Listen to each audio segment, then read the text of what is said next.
নমস্কাৰ কাৰেণ্ট চাবলৈ আপোনালোকক স্বাগতম জনাই ষ্টুডিঅ'ত মই জ্যোতিস্মিতা আজি দেশত অনুষ্ঠিত ষষ্ঠ পৰ্যায়ৰ লোকসভা নিৰ্বাচন মুঠ ৮খন ৰাজ্যৰ ৫৮টা সমষ্টিত হ'ব ভোট গ্ৰহণ প্ৰক্ৰিয়া পুৰা ৭ বজাৰ পৰা আৰম্ভ হৈছে ইতিমধ্যে ভোটদান প্ৰক্ৰিয়া ৮৮৯ গৰাকী প্ৰাৰ্থী অৱতীৰ্ণ হৈছে এবাৰ ষষ্ঠ পৰ্যায়ৰ লোকসভা নিৰ্বাচনত এই বিষয় সন্দৰ্ভত জনাই যাম সবিশেষ আজি দেশত অনুষ্ঠিত হৈছে ষষ্ঠ পৰ্যায়ৰ লোকসভা নিৰ্বাচন মুঠ ৮খন ৰাজ্যৰ ৫৮টা সমষ্টিত হ'ব ভোট গ্ৰহণ প্ৰক্ৰিয়া পুৱা ৭ বজাৰ পৰা আৰম্ভ হৈছে ভোটদান প্ৰক্ৰিয়া ৮৮৯ গৰাকী প্ৰাৰ্থী অৱতীৰ্ণ হৈছে ষষ্ঠ পৰ্যায়ৰ লোকসভা নিৰ্বাচনত দিল্লীত ৭খন হাৰিয়ানাত 10খন ঝাৰখণ্ডত 4খন উত্তৰ প্ৰদেশত 14খন পশ্চিম বংগত 8খন উৰিষ্যাত 6খন আৰু জম্মু কাশ্মীৰত এখন আসনৰ বাবে অনুষ্ঠিত হৈছে ভোটগ্ৰহণ প্ৰক্ৰিয়া আনহাতে কেইবাগৰাকীও হেভিৱেট প্ৰাৰ্থীয়ে প্ৰতিদ্বন্দ্বিতা কৰিছে এইবাৰ এই নিৰ্বাচনত আৰু আমি যেহেতু জনাইছো যে ইতিমধ্যে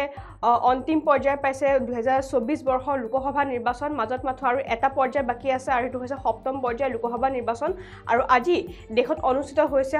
ষষ্ঠ পৰ্যায়ৰ লোকসভা নিৰ্বাচন আৰু ষষ্ঠ পৰ্যায়ৰ লোকসভা নিৰ্বাচনলৈ এতিয়া তৎপৰতা বৃদ্ধি হৈছে নিৰ্বাচনী বিষয়াসকলৰ মাজত আৰু যেহেতু ইতিমধ্যে পুৱা 7 বজাৰ পৰা ভোটদান প্ৰক্ৰিয়াসমূহ ইতিমধ্যে আৰম্ভ হোৱা দেখিবলৈ পোৱা গৈছে আৰু ইতিমধ্যে যিসকল ভোটাধিকাৰ আছে তেওঁলোকে নিজৰ ঘৰৰ পৰা ওলাই আহিছে নিজৰ ভোটদান সাব্যস্ত কৰিবলৈ আৰু মুঠ 8খন ৰাজ্যৰ 58টা সমষ্টিত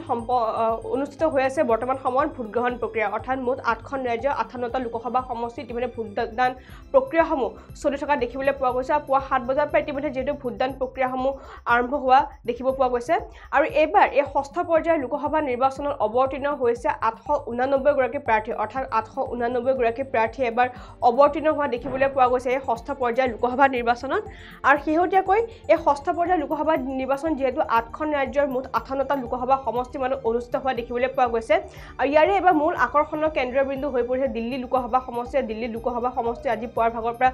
ভোটদান প্ৰক্ৰিয়াসমূহ আৰম্ভ হোৱা দেখিবলৈ পোৱা গৈছে আৰু এবাৰ এই মুঠ 8খন ৰাজ্যৰ 18টা লোকসভা সমষ্টিৰ ভিতৰত দিল্লীত 7খন আসনৰ বাবে হাৰিয়ানাত 10খন আসনৰ বাবে ঝাৰখণ্ডত 4খন আসনৰ বাবে উত্তৰ প্ৰদেশত 14খন আসনৰ বাবে পশ্চিম বংগত 8খন আসনৰ বাবে বিহাৰৰ 8খন আসনৰ বাবে উৰিষ্যাত 6খন আসনৰ বাবে আৰু জম্মু কাশ্মীৰত এখন আসনৰ বাবে ইতিমধ্যে ভোট গ্ৰহণ প্ৰক্ৰিয়াসমূহ চলি থকা বৰ্তমান সময়ত দেখিবলৈ পোৱা গৈছে আৰু এইবাৰ এই লোকসভা নিৰ্বাচন অৰ্থাৎ ষষ্ঠ পৰ্যায়ৰ লোকসভা নিৰ্বাচনত কেইবাগৰাকীও হেভিৱেট প্ৰাৰ্থীয়ে অৱতীৰ্ণ হোৱা দেখিবলৈ পোৱা গৈছে বিভিন্ন যিসমূহ ৰাজনৈতিক দলসমূহ আছে সেই ৰাজনৈতিক দলসমূহৰ পৰা কেইবাগৰাকীও হেভিৱেট প্ৰাৰ্থী এবাৰ অৱতীৰ্ণ হোৱা দেখিবলৈ পোৱা গৈছে ষষ্ঠ পৰ্যায়ৰ লোকসভা নিৰ্বাচনত যিহেতু এবাৰ দেশৰ 7টা পৰ্যায়ৰ লোকসভা নিৰ্বাচন অনুষ্ঠিত হোৱা দেখিবলৈ পোৱা গৈছে আৰু আজি হৈছে ষষ্ঠ পৰ্যায়ৰ লোকসভা নিৰ্বাচন আৰু ষষ্ঠ পৰ্যায়ৰ লোকসভা নিৰ্বাচন অনুষ্ঠিত হৈছে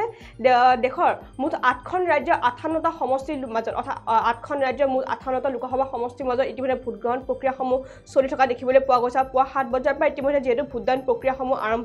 আৰম্ভ হৈছে আৰু এইবাৰ এই ষষ্ঠ পৰ্যায়ৰ লোকসভা নিৰ্বাচনত প্ৰতিদ্বন্দ্বিতা কৰিছে মুঠ 889 গৰাকী হেভিৱেট প্ৰাৰ্থী অৰ্থাৎ 889 গৰাকী প্ৰাৰ্থী এইবাৰ ষষ্ঠ পৰ্যায়ৰ লোকসভা নিৰ্বাচনত অৱতীৰ্ণ হোৱা দেখিবলৈ পোৱা গৈছে আৰু এই পুনৰ দিল্লীত 7খন আসনৰ বাবে লোকসভা নিৰ্বাচন বৰ্তমান সময়ত অনুষ্ঠিত হৈছে ষষ্ঠ পৰ্যায়ৰ লোকসভা নিৰ্বাচন অনুষ্ঠিত হৈ আছে হাৰিয়ানাত 10খন আসনৰ বাবে ঝাৰখণ্ডত 4খন আসনৰ বাবে আৰু উত্তৰ প্ৰদেশত 14খন আসনৰ বাবে পশ্চিম বংগত 8খন আসনৰ বাবে আৰু বিহাৰৰ 8খন আসনৰ বাবে উৰিষ্যাত 6খন আসনৰ বাবে আৰু জম্মু কাশ্মীৰত এখন আসনৰ বাবে ইতিমধ্যে ভোট গ্ৰহণ প্ৰক্ৰিয়াসমূহ চলি থকা দেখিবলৈ পোৱা গৈছে আৰু ইতিমধ্যে এই 58টা লোকসভা সমষ্টি ইতিমধ্যে কটকটীয়া নিৰাপত্তা বেষ্টনী গঢ়ি তোলা হৈছে যাতে ক'তো যাতে হিংসাত্মক ঘটনা সংঘটিত নহয় ক'তো যাতে অপ্ৰীতিকৰ পৰিৱেশৰ সৃষ্টি নহয় তাৰ প্ৰতি লক্ষ্য ৰাখি ইতিমধ্যে সকলো সমষ্টিসমূহতে ইতিমধ্যে কটকটীয়া নিৰাপত্তা বেষ্টনী গঢ়ি তোলা দেখিবলৈ পোৱা গৈছে আৰু এই অপেক্ষা মাত্ৰ কেৱল 4 জুনলৈ কিয়নো 4 জুনত এই লোকসভা 7টা পৰ্যায়ৰ যি লোকসভা নিৰ্বাচন অনুষ্ঠিত হোৱা দেখিবলৈ পোৱা গ'ল সেই 7টা পৰ্যায়ৰ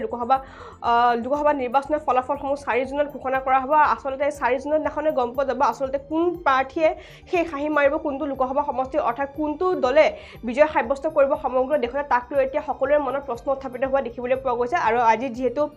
ইতিমধ্যে অন্তিম পৰ্যায় পাইছেহি 2024 বৰ্ষৰ লোকসভা নিৰ্বাচন আৰু ইতিমধ্যে কিছুদিনৰ পিছতে